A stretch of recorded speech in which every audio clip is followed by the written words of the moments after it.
hak-hak bertetangga atau hak-hak bersosial.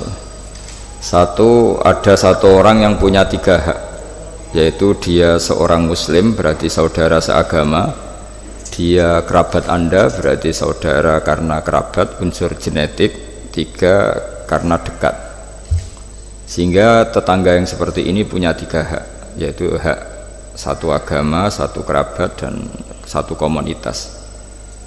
Kedua, yang punya 2 hak, yaitu dekat dan seagama tapi tidak keluarga. Terus ketiga, yang punya 1 hak, yaitu atas nama mereka dekat meskipun beda agama. Sehingga dari dulu Islam tidak pernah bermasalah ketika berteman sama non-muslim, sama komunitas yang macam-macam. Karena ketika kita bertetangga, siapapun dia itu punya 1 hak untuk kita berbuat baik sebagai atas nama tetangga, disebut hakul jar. Lalu lama-lama ada komunitas yang bernama negara, baik bersistem republik maupun bersistem kerajaan atau dengan sistem-sistem yang lain, yang mengharuskan kita bersosialisasi secara baik. Nah, lalu yang jadi ciri khas pesantren, ciri khas khazanah ulama adalah berbuat baik sama orang lain itu gampang. Gampangnya itu dimulai bahwa dengan berbuat baik itu kita dapat pahala. Kedua, dengan cara tawaduk. Tawaduk itu tidak merasa benar sendiri, tidak merasa superior sendiri, tidak merasa paling top sendiri. Ada beberapa paradok yang mungkin menjadi pelajaran kita. Mungkin diantara kita ada yang doktor, ada yang profesor, ada yang kiai alim, ada yang macam-macam pengusaha top. Tapi seringnya orang tuanya itu kadang-kadang itu tidak tamat SD, tidak tamat SMP itu. Jadi orang nggak tamat SMP bisa mengkader atau menciptakan orang sampai doktor. Kadang-kadang kita yang dokter menjadikan anak naik kelas saja susah. Pertanyaannya yang pinter itu siapa gitu. Jadi orang awam bisa menjadikan anaknya alim, dokter, kiai. Tapi setelah kita dokter, karena mungkin hidup kita mapan atau jabatan kita mentereng, itu didik anak itu susahnya bukan main. Sehingga di sini orang harus berlatih kearifan. Dulu mungkin ketika kita kecil, karena dengan segala keterbatasan keluarga kita, juga komunitas kita, atau zaman kita itu yang menggerakkan kehidupan itu kearifan. Sehingga orang itu bawaannya sudah bijak, mengalami apa saja bijak. Misalnya nggak punya uang ya tetap punya harapan. Tapi kalau sekarang nggak, belum sudah ditabungkan, diasuransikan, sehingga orang itu kepercayaannya sama materi itu luar biasa, bergantung sama materi. Dan itu awal dari masalah ketika yang diangan-angan itu tidak ada, karena terlalu bergantung sama materi. Jika kita yang nekuni dunia ulama, nekuni dunia fikih, kita terus belajar bahwa orang-orang top itu dilahirkan dari kearifan, bukan dari hal yang bersifat materi. Kearifan ini penting. Saya beri contoh dulu, ada orang itu kholi itu dalam bahasa Arab artinya preman. Itu dia preman sekali. Ketika Nabi Isa jalan-jalan dengan Hawariyin, kaum pilihan, bawaannya orang soleh itu mulai dulu itu menarik, meskipun bagi orang yang tidak soleh. Jadi saya ulang lagi, bawaannya orang soleh itu auranya menarik, meskipun bagi yang tidak soleh. Singkat cerita, preman ini spontan ingin bergabung derekno Nabi Isa dan Hawariyin ini. Tapi apa yang terjadi? Si Hawari ini, pendereknya Nabi Isa itu mempercepat jalannya karena beliau nggak mau sejajar dengan preman tadi. Si preman melambatkan jalannya karena nggak ingin setara atau segaris dengan yang Hawari, karena merasa tidak soleh. Masa orang tidak soleh kok jalan bersama orang soleh? Itu merasa nggak pantas. Lah yang Hawariyin merasa ingin cepat karena angkuhnya, nggak ingin jajar orang preman. Saat itu juga Allah memberi wahyu kepada Nabi Isa, wahai Isa, bilang ke santri kamu itu yang orang Hawariyin, semua kebaikannya saya hapus, dan bilang sama yang preman itu semua keburukannya tak hapus. Yang satu dihapus kebaikannya karena angkuh, yang satu dihapus kejelekannya karena tawadhu. Kata Allah, liyasta'nifa al-amalah, dua-duanya harus mulai dari nol untuk menjadi orang baik. Yang satu kehilangan semua kebaikannya, yang satu kehilangan semua keburukannya. Sehingga dari cerita-cerita kitab seperti ini di kitab Ihya, saya menyaksikan sendiri guru saya Kiai Haji Maimun Zubair, bapak saya mulai cerita orang-orang soleh dulu. Itu bertetangga dengan siapapun nggak masalah. Karena ada orang yang sedang fasik, sedang preman, sedang itu dibahasakan sedang itu nggak ada jaminan kalau berakhir dengan seperti itu. Jadi bagian dari kearifan kiai-kiai berbangsa dan bernegara karena tidak pernah menstigmasi bahwa orang lain itu lebih buruk ketimbang kita. Sehingga ya kita nyaman saja, nyaman berteman siapa saja karena kita tidak pernah punya perasaan lebih baik. Nah, di sini kenapa para kiai itu fleksibel berteman berbagai kelompok, karena tidak pernah merasa lebih baik. Atau dalam bahasa terkenalnya disebut tawaduk. Jadi ketika orang merasa lebih baik, maka akan ada keangkuhan. Keangkuhan ini melahirkan sentimen. Sentimen ini lama-lama menjadikan sosial yang nggak sehat, bisa chaos. Nah, dari pelajaran itu akhirnya kita cara bernegara, kita cara bersosialisasi itu ya nyaman-nyaman saja. Karena Allah Ta'ala itu membuat status sebenarnya itu di akhir, disebut husnul khotimah atau su'ul khotimah. Jadi banyak dicerita orang-orang dulu, orang yang nyantri dari awal niat nyantri nggak jadi wali. Sunan Kalijogo yang pertama kenal Sunan Bonang karena ingin garong, karena ingin begal, dalam cerita-cerita yang legendaris itu justru jadi santrinya dan jadi wali. Jadi perkenalan yang awalnya tidak baik berakhir dengan baik. Kadang-kadang perkenalan yang baik berakhir dengan kroni, dengan macam-macam yang tidak baik. Nah, dari sekian peristiwa itu akhirnya para ulama menyimpulkan bahwa hanya biyadihi al-amru, hanya Allah yang bisa mengendalikan semua urusan. Sampai-sampai Nabi misalnya kurang berkenan sama namanya Wahsy, karena Wahsy itu pembunuh Sayyid Hamzah, paman yang paling dicintai Rasulullah. Itu mangkelnya Nabi sebagai manusia itu yang mangkel betul, tapi sama Allah justru Wahsy ini dikasih hidayat, kemudian menjadi Islam dan Islamnya baik sekali. Dan dulu ada sahabat namanya Sa'labah, itu pecinta masjid, sering ibadah, tapi karena mungkin saking overnya atau gimana dia trauma jadi orang soleh, malah jadi orang nggak bener. Cerita-cerita seperti ini tuh memang nggak bisa digeneralisir, nggak bisa digeneralisir untuk curiga sama orang-orang soleh. Tapi saya pastikan cerita seperti ini tuh melahirkan kearifan bahwa manusia itu akan selalu dalam tanda petik ketakutan, dalam kekhawatiran bahwa mereka tidak bisa mengakhiri hidupnya dengan baik. Sehingga di sini melahirkan kearifan, dan dari kearifan itu kita bernegara itu akan baik, karena kita tidak mungkin menstigmasi kelompok lain itu sangat buruk atau sangat bahaya atau ancaman, karena kita sama-sama punya kearifan untuk berkawan, bersosialisasi. Dalam kitab-kitab yang saya baca ini, karena acara kampus, muhasabah yang sebenarnya itu ya dimulai dari hal-hal seperti ini. Saya sering baca kitab namanya kitab Al-Hikam. Itu beri satu pemikiran besar bahwa yang kita kira baik itu ya orang lain itu. Jadi kiai-kiai kecil itu kan lakunya itu ya di acara-acara kecil itu. Ya kalau kiai besarnya datang pasti ini nggak keduman itu. Jadi acara manakipan kok kiai besar datang, wong jadi lakon itu benda ada acara gitu saja kok yang besar datang pasti jadi tidak laku itu. Ada acara seminar di SMP kok yang datang rektor Unifek itu kan terus nggak payu, yang narasumber kecil-kecil itu.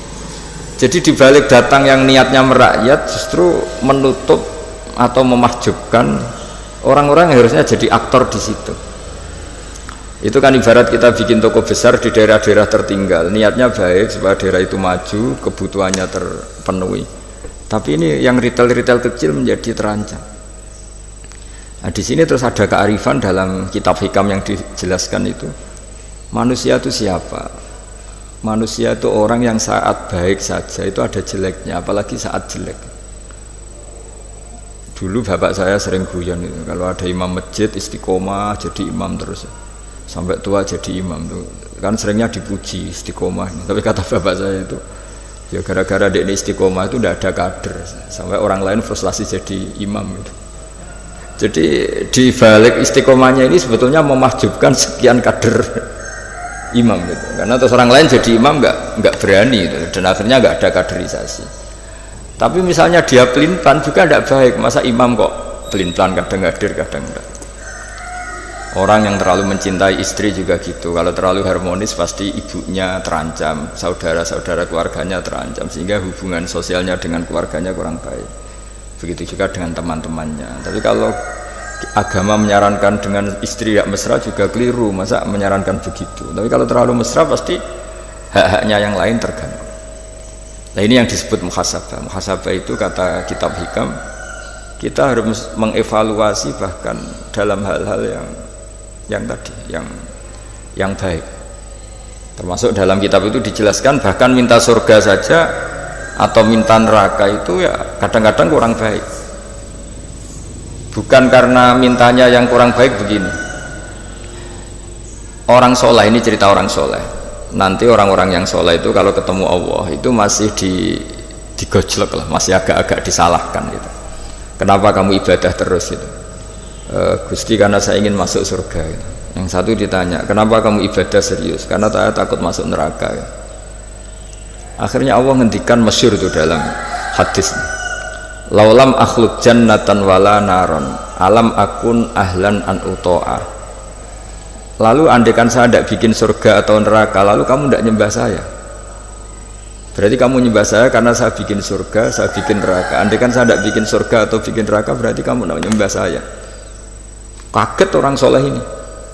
Padahal Allah selalu Tuhan meskipun tidak bikin surga dan tidak bikin neraka.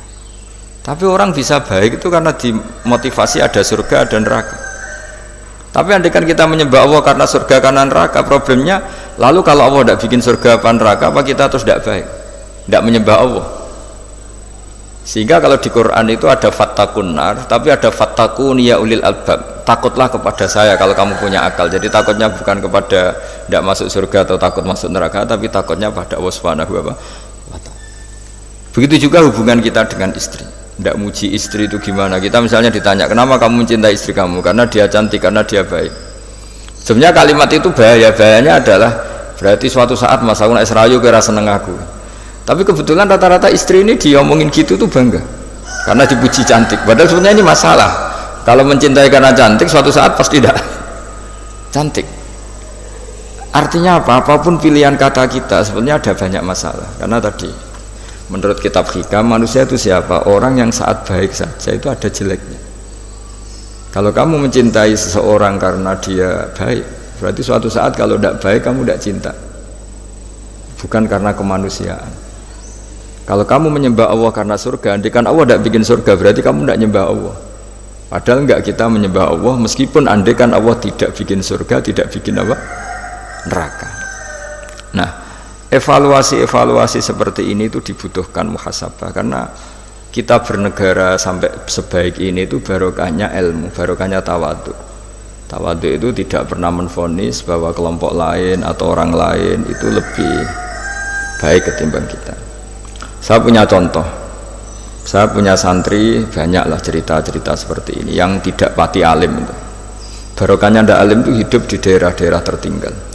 Begitu juga di kampus lah, gara-gara dia tidak kumplot mungkin atau mahasiswa biasa mungkin hidup di daerah-daerah tertinggal. Barokahnya apa? Karena hidup di daerah tertinggal semuanya dia itu pionir, heroik, bikin masjid sendiri, nyari-nyari tanah sendiri.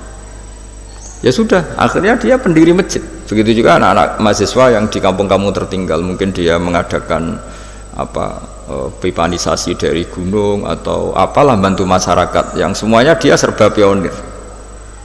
Tapi kita yang mungkin elit, beberapa santri yang pinter mungkin karena juara tahfidz atau juara apa, terus diumrohkan ke Mekah, terus kalau ngaji di masjid mungkin ya disangoni pakai uang kas masjid. Begitu juga kalau kita kumplot mungkin beasiswa dapat dari negara, kita kuliah di Jerman, di Amerika. Nah nanti pertanyaannya ketika di akhirat itu bejo yang santri yang nggak pinter tadi, karena dia statusnya itu pendiri masjid, mengadakan masjid dari tidak ada menjadi ada. Sementara kita yang terhormat kadang-kadang hisabnya berat. Kamu ini kiai dapat salam template dari uang masjid. Jadi hubungan kita dengan ibadah itu mendapat, yang santri dapati pinterin memberi. Mahasiswa juga gitu, mahasiswa yang kurang pinter itu hubungannya dengan negara memberi. Ada daerah tertinggal yang dia sebagai pemberinya. Pemberi itu artinya mengatur daerah situ yang tertinggal punya akses jalan, barokahnya dia, punya mata air, barokahnya dia. Kadang-kadang yang pinter hubungannya dengan negara mendapat. Nah di sini namanya muhasabah. Jadi ya tapi terus kita menyariatkan kalau gitu goblok saja Gus, ya jangan masa goblok disyariatkan gitu. Tapi kalau andaikan semuanya pinter tuh ya kacau. Dunia ini ya kacau. Karena hubungannya pasti inginnya mendapat, bukan memberi. Nah, barokahnya hal-hal seperti ini alhamdulillah di Indonesia TV-TV itu juga sering memberi penghormatan kepada orang-orang yang pionir di daerah-daerah tertinggal. Nah, ini penting saya utarakan supaya perasaan kita berbangsa dan bernegara itu jaga empati sama yang lain, jaga kehormatan, jaga. Saya sebagai kiai itu ya kadang-kadang itu nangis ya di depan Allah. Orang-orang yang dulu pekerja nyari uang ya, memang ya nyari uang. Tapi barokahnya punya iman sedikit atau mungkin imannya ya biasa saja, kerja di Korea bikin komunitas masjid. Mahasiswa yang di Jerman, di Amerika juga punya komunitas bikin masjid. Padahal nanti kan di kampungnya itu mungkin orang yang sering ngerasani kiainya, kadang kurang cocok atau masjidnya kurang gimana. Jadi kalau di daerah yang Islamnya sudah sehat itu agak-agak komplain, kerannya buntu saja sudah geger. Tapi dia ketika di daerah nggak ada masjid berikhtiar untuk bikin masjid. Jadi komunitas kesolehan itu kadang-kadang kemapanan kalau terlalu lama itu hanya melahirkan orang ingin komplain. Tapi yang tidak mapan sama sekali malah melahirkan orang itu heroik. Ketika negara ini sehat mungkin orang malah menuntut negara. Padahal sebelum berbentuk negara orang semuanya ingin memberikan hartanya bahkan nyawanya untuk memerdekakan Indonesia.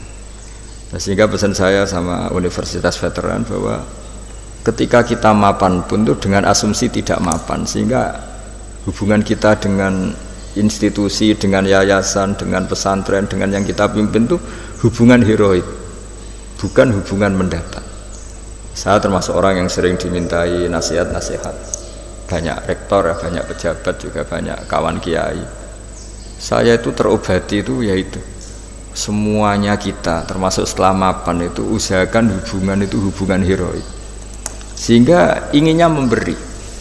Nah, di sini disebut wa mimma razaqnahum yunfikun. Orang baik itu siapa? Orang yang hubungannya itu ingin memberi, bukan ingin mendapat. Sehingga Rasulullah berkali-kali ngendikan al yadul ulya khairum minal yadis sufla. Di mana-mana itu tangan memberi lebih baik dibanding tangan meminta. Nah sekarang kenapa banyak problem di beberapa negara? Karena ketika orang terus pinter atau pinter lah, saya tidak perlu nyebut terjadi apa, hubungannya itu kalau sudah pinter jadi dosen elit harus dapat berapa, kalau kiai elit harus dapat berapa. Nah, itu kalau semuanya ingin mendapat, ini negara bisa pusing. Yang guru besar ingin dapat banyak karena guru besar, kiai besar karena kiai besar, yang miskin juga ingin mendapat karena miskinnya. Nah kalau semua orang yang pinter, yang bodoh, setengah pinter, setengah bodoh hubungannya dengan negara ingin mendapat, ini negara bisa keteter. Tapi kalau hubungannya ingin memberi, atau kalaupun ingin mendapat ya sumbut lah, kalau orang Jawa sumbut dengan yang diberikan, itu insya Allah semuanya akan stabil. Jadi intinya agama ini menitik beratkan supaya hubungan kita dengan orang lain, dengan negara itu kalau bisa hubungannya itu ingin memberi, bukan ingin mendapat. Tapi kalau semuanya yang miskin merasa berhak mendapat karena miskinnya, yang guru besar karena guru besarnya, kiai besar karena kiai besarnya, semuanya menarik dirinya sendiri, ini akan kacau. Nah dulu zaman pra kemerdekaan atau kalau dalam Islam pra kemenangan, itu semua sahabat, semua saudara kita kalau dalam pra kemerdekaan ya semua orang Indonesia hubungannya sama negara itu inginnya memberi, sehingga negara ini bisa berdiri, bisa merdeka ketika sebelum ada institusi, belum ada tata struktur negara. Sementara negara sesehat apapun kalau hubungan masyarakatnya ingin mendapat itu berat. Nah, di sini heroiknya para leluhur kita bahwa mereka bisa melewati masa-masa sulit karena dengan mental ingin memberi. Ya memberi apa saja, entah pikirannya, entah keuangannya, bahkan kalau dulu nyawanya. Jadi ini yang saya titik beratkan. Sebelum saya tutup, saya ingin cerita ya tentang saya jelaskan. Jadi dulu perasaannya orang, meskipun sesoleh apapun, sebaik apapun, perasaannya itu ada saja salahnya.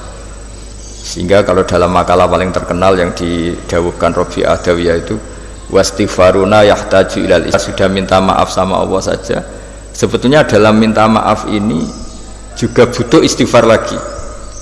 Karena orang minta maaf itu kadang-kadang ya ingin mendapat yang lebih. Ada orang punya utang itu, tanggungan sama istrinya karena sering masalah itu minta maaf itu ya supaya bisa utang lagi. Jadi gayanya minta maaf tapi supaya bisa utang lagi. Mungkin kita kalau punya utang sama orang lain, gayanya minta maaf tapi supaya punya akses utang lagi. Itu namanya minta maaf tapi ada masalah. Nah jangan-jangan istighfar kita sama Allah juga gitu, istighfar sama Allah tapi minta dimaklumi kalau salah lagi. Nah di sini karena masih ada tercampur mental seperti ini, kata Rabi'ah Adawiyah, wastighfaruna yahtaju ila istighfar. Ketika kita istighfar itu masih butuh istighfar yang lain. Nah dalam kebaikan juga gitu. Ketika kita baik jadi orang soleh, ternyata bawaan kita ingin dihormati.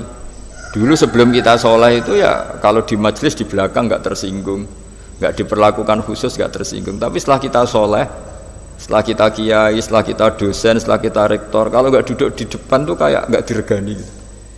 Itu ya termasuk mental-mental yang kurang baik kalau dalam ilmu tasawuf. Justru setelah kita terpelajar, malah permintaannya aneh-aneh. Padahal agama ini hanya mengajarkan wa ma umiru illa liya'budu wa mukhlishina lahuddin. Agama ini hanya mengajarkan kalau ingin jadi orang soleh yang ikhlas, kalau ingin jadi dosen yang ikhlas, kalau ingin jadi guru ya guru yang ikhlas. Karena biaya ndak ikhlas itu mahal sekali. Dan kalau sudah mahal sekali ini negara bisa jebol, sistem sosial bisa jebol. Jadi ini hal-hal yang khas kiai, karena kalau yang kajian kampus saya yakin Pak Rektor, Pak Wakil Rektor dan Pak Ketua Yayasan lebih tahu, anak-anak mahasiswa lebih tahu. Saya kalau ngaji di kampus memang kan cerita khas pesantren, karena justru ini saling melengkapi. Saya tidak perlu basa-basi bicara ilmu khas mereka karena mereka lebih tahu. Kalau dalam bahasa Rasulullah SAW, antum a'lamu bi umuri dunyakum, kamu lebih tahu tentang urusan yang kamu geluti. Tapi kalau urusan akhirat, urusan agama, mungkin karena kita yang menekuni itu, mungkin kita lebih tahu. Nah, di antara ilmu yang saya utarakan hari ini, sore ini, bahwa orang soleh sendiri itu sebetulnya nanti masih ditanya sama Allah tadi. Kenapa kamu nyembah saya? Karena ingin masuk surga. Kenapa kamu nyembah saya? Takut neraka. Lalu kamu tidak hormat saya, kata Allah, ketika saya tidak bikin surga, tidak bikin neraka. Akhirnya mereka sadar bahwa ibadah itu harus murni karena Allah Subhanahu wa ta'ala, bukan karena takut masuk neraka, juga bukan karena ingin masuk surga. Ya sama seperti kita mencintai anak kita, yaitu sebagai karena anak kita. Jangan karena anak kita ringkeng satu, anak kita kumplot, lalu terus kita membiarkan anak kita saat ada naik kelas, toh tetap anak kita. Saya mencintai suami saya karena dosen penghasilannya banyak, lalu suatu saat kalau ada masalah di PHK atau ada masalah terus tidak suami kamu. Nah, makanya di sini agama itu sangat menyarankan kesejatian. Jadi dia suami kita, dia anak kita, apapun kondisinya. Nah kira-kira gitulah, ikhlas itu kira-kira seperti itu. Jadi jangan sampai alasan-alasan yang bersifat materialistik itu yang menjadikan kita mencintai istri karena cantik, mencintai suami karena hasilnya besar. Suatu saat kalau itu berubah, kita akan masalah. Di sini agama menyarankan ikhlas.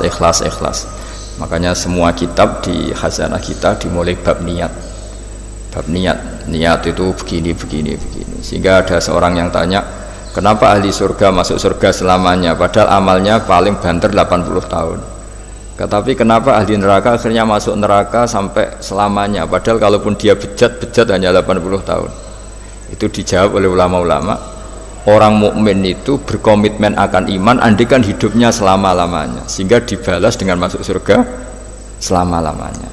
Sementara orang yang fasik, yang berbuat hanya mengumbar nafsu, bayangan dia kalaupun hidup 1000 tahun ya akan begitu terus. Dan dia ketika mati dengan status dia berencana andikan sehat maksiat terus. Karena punya rencana seperti itu diganjar neraka yang selamanya lama. Maka saya mohon niat ini juga yang harus mengilhami para rektor, para dosen. Andai kan sudah ada jabat pun tetap berkomitmen pada institusinya, pada yayasannya. Jangan kalau jabat serius, kali tidak jabat malah ganggu. Nah, itu nggak boleh. Harus.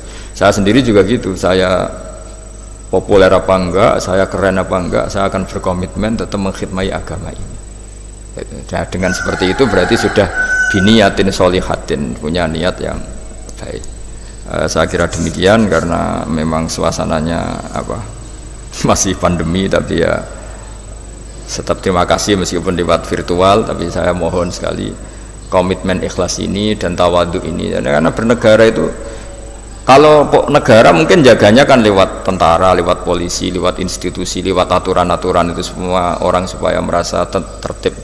Tapi kita sebagai kiai, tertib itu dimulai cara tawaduk tadi, karena kita tidak merasa paling benar sehingga hubungan dengan siapapun kita akan baik. Tapi kalau sudah orang merasa benar sendiri, bahkan saya dengan anak saya itu ya sering takut ya, karena jangan-jangan benar anak saya. Saya berkali-kali cerita di mana-mana, bapak saya itu kalau ada santri sedang guyon mau manggil itu gak jadi. Padahal beliau ingin memerintahkan untuk urusan apa, alasannya bahagia itu mahal, sehingga kalau saya jadi manggil ganggu bahagianya santri ini. Saking tawaduknya bapak saya itu, bahagia itu mahal gitu. Jadi kalau saya manggil pas dia bahagia mengganggu gitu. Padahal bapak itu kiainya. Jadi orang dulu kearifannya tawaduk itu sampai dengan santrinya, dengan anaknya itu tawaduk. Dan ini yang menjadikan kita semua baik-baik saja ya, karena tawaduk tadi. Makanya orang kuno dulu itu kalau nasihati anaknya mau merantau itu mesti yang enggak lupa itu jolali sholat sampai wong sing apik, sing tawaduk, sing ngalah. Ya, saya mohon kearifan ini dijaga karena kita bernegara ini sampai merdeka ya barokahnya kearifan leluhur. Kita sudah menikmati kemerdekaan sedemikian rupa, itu kenapa bangsa ini bisa lolos dari penjajahan? Karena orang-orang luhur dulu itu nasihatnya tunggal tadi. Kita patriotik, kita heroik, hubungan dengan negara memberi, sehingga terus bisa merdeka. Coba kalau dulu sudah latihan merdeka, hubungannya mendapat geger rebutan aset, rebutan apa saja bisa habis kita sebagai bangsa. Saya kira demikian. Wassalamualaikum warahmatullahi wabarakatuh.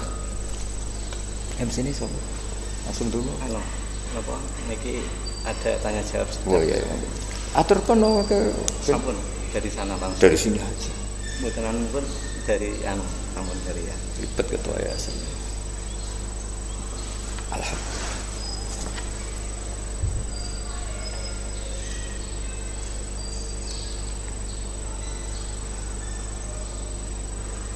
Andai kan nggak pandemi di sini 20 itu lebih cair. Nggih.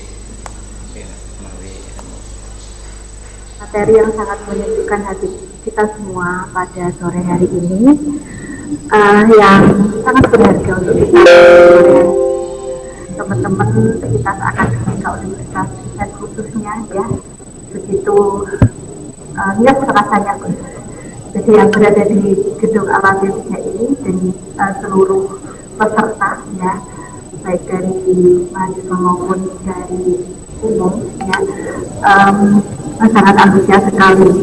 Saya mungkin mau untuk menyimpulkan sedikit apa yang sudah kita dengarkan bersama-sama. Mutiara-mutiara ini dari sore hari ini tentang muhasabah, mengevaluasi diri, dan mukhalafah artinya menentang an-nafsul ammarah dengan tidak menuruti kemauannya. Tadi kita mendengar bersama-sama bahwa benturan al-qaulub adalah dengan tidak melakukan muhasabah dan mukhalafah, yaitu ketika seseorang selalu memperturutkan hawa nafsunya. Dan juga poin penting yang disampaikan oleh Gus Bak sore hari ini bahwa baik menjadi orang yang penting tetapi lebih penting menjadi orang yang baik. Dan juga yang kedua, takut sama Allah Subhanahu wa Ta'ala, bukan takut karena masuk neraka. Jangan pernah mapan kecuali di hadapan Allah Subhanahu wa Ta'ala. Dan tangan di atas lebih baik daripada tangan di bawah. Kalau ada yang salah dari apa yang sudah saya simpulkan, rekan-rekan yang ada di gedung Al-Azhar ataupun seluruh peserta, kalau ada pertanyaan ini coba saya bacakannya. Mas Linda, saya dibantu Mas Linda. Ini yang saya banyak sekali.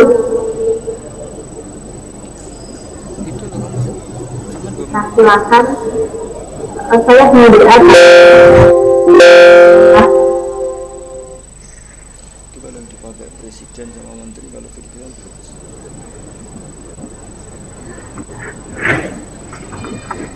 Sangat menarik sekali ya untuk rekan-rekan dari khususnya dosen sore hari ini, support yang luar biasa bahwa Universitas ISET ini memang sedang melewati masa-masa heroik, yaitu apa yang disampaikan oleh Mbak menjadi spirit yang luar biasa bagi kami. Kita bersama-sama nantinya bisa selalu memiliki sifat heroik, tidak hanya ini ya mendapatkan, tapi juga itu tadi memberi. Silakan Mas Lingga, saya dibantukan. Saya Ahmad Zainuri dari Ikatan Jomblo Nahdlatul Ulama. Mau tanya Gus, apakah nanti orang yang belum menikah tapi sudah meninggal akan dapat jodoh di akhirat? Pertanyaannya ini ada pertanyaan seperti ini yang masuk. Nah ini, bagaimana kita menjaga kestabilan keimanan kita dalam menghadapi cobaan di tahun 2021, Gus? Ini ada pertanyaan dari Lazni Satriani.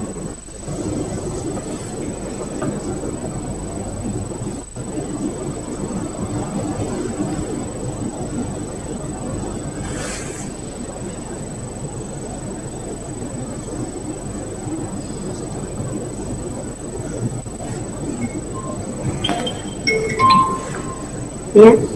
Iya, iya. Suaranya nggak jelas Pak. Suara tidak jelas. Ya, ini langsung lewat HP aja. Oh ya, jadi begini, ada pertanyaan bagaimana kita menjaga kestabilan keimanan kita dalam menghadapi cobaan di tahun 2021. Oh, ya. Langsung deh. Begini ya, jadi Nabi yang paling terkenal diuji itu namanya Nabi Ayub. Nabi Ayub itu diuji punya penyakit itu lama sekali. Terus ketika istrinya mulai galau itu, mulai gundah, ini kamu itu Nabi kok diuji sampai sekian lama. Terus si Nabi Ayub tanya, kamu sehat sudah berapa puluh tahun? Sudah kira-kira 60 tahun itu. Kamu sakit, kita sakit baru berapa, 1 tahun itu. Ya sudah, kamu harus ingat betapa Allah ngasih kesehatan tuh jauh lebih lama ketimbang kita ngadepi penyakit. Kita kan kemarin ngadepi pandemi baru mulai pertengahan Maret sampai sekarang, dibanding kita sehat berpuluh-puluh tahun kan masih nggak imbang. Sehingga ingat sisi nikmat lah istilahnya, fazkuru ala Allahi la'allakum tuflihun. Jadi hidup itu hubungan dengan Allah, dengan orang lain itu harus lebih ingat sisi-sisi nikmat, bahwa ujian ini jauh lebih ringan dibanding saat kita diberi kebaikan. Jadi sehingga nggak perlu cemas, ya sudahlah kita berikhtiar untuk menghadapi COVID ini, tapi nggak perlu cemas karena sebetulnya apa ya, nikmat yang dikasih Allah itu jauh lebih besar itu. Dan saya sering cerita bahwa ketakutan akan COVID atau ketakutan pandemi itu ya dimulai dari kita terlalu fokus.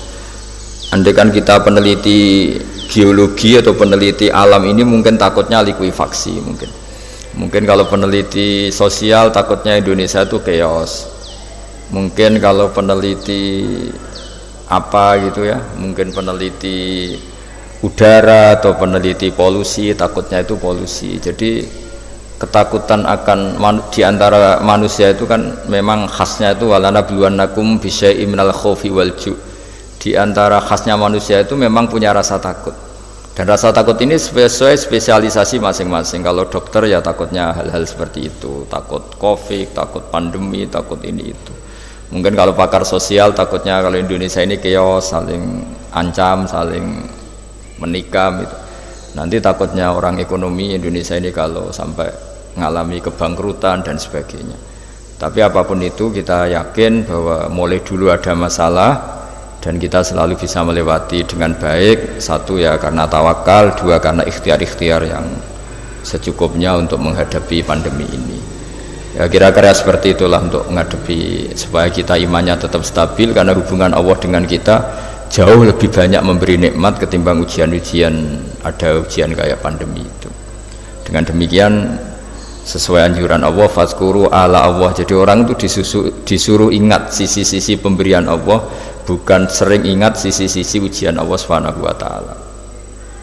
Wes, terang cukup.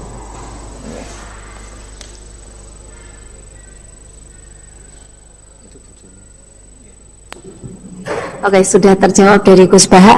Suara saya bisa didengar apa tidak? Ini banyak sekali masukan, suara saya kurang jelas. Apakah sudah bisa didengar teman-teman ya, terutama jadi kita mengingat tentang sisi-sisi kenikmatan yang diberikan Allah Subhanahu wa taala kepada kita, yaitu kita dengan bertawakal, kita dengan berikhtiar ya, maka hubungan kita kepada Allah Subhanahu wa taala itu lebih indah ya. Itulah salah satu kunci dari menstabilkan keimanan kita. Mohon maaf, itu saya bisa mengambil ya dari apa yang sudah disampaikan oleh Gus Baha. Mungkin kalau ada kekeliruan mohon dimaafkan. Ini ada pertanyaan lagi Gus dari salah satu dosen Universitas IFET, Mas Dega Febiharsa. Tawaduk guru atau dosen kepada siswa atau mahasiswa seperti apa? Bagaimana sikap siswa atau murid zaman sekarang yang terkesan kurang menghormati kepada gurunya, Gus? Itu keluhan. Oh, keluhan nggih Gus ini. Itu enggak pertanyaan. Itu enggak pertanyaan, itu keluhan. Begini ya Kak, curhat itu ya. Kalau mahasiswa dan dosen itu kan dari awal dosen juga kalau santrinya terlalu tawaduk, mahasiswa juga susah, katanya tidak kritis. Tapi kalau kritis kenanya nanti tidak tawaduk, itu memang nggak banyak pilihan kalau di kampus itu. Tapi sebenarnya tawaduk itu bukan dengan makna harus seperti orangnya dulu terus DP itu enggak lah. Tawaduk itu artinya orang itu diberi haknya. Jadi apa ya? Ketika orang lain kita mengasumsikan, ya saya ulang lagi, kita mengasumsikan gambaran tawaduk, maka dengan asumsi itu kita gampang kecewa. Misalnya bayangannya kalau kita masuk kelas, misalnya mahasiswa berdiri semua, terus ketika kita ngajar materi semuanya diam, oke, itu keinginan yang baik gitu. Tapi masalahnya kan mereka juga semuanya punya cara pandang ya, punya akhwal-ikhwal yang spontan itu. Mungkin mereka nggak nyaman ya kalau terlalu mendengarkan karena ilmu itu sudah pernah dibaca, sehingga kelihatan gojekan karena merasa ilmu itu tidak penting karena ilmu itu sudah dia kuasai. Atau mereka terus malamnya itu begadang sehingga pas ajaran itu ngantuk itu.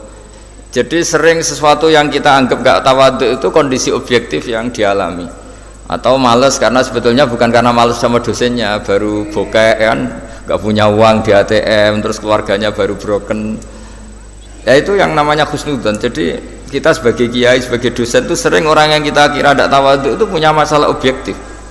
Bayangkan kalau kita dalam posisi tidak punya uang, terus tagihan listrik ini itu, mungkin diajarin ilmu juga nggak masuk gitu.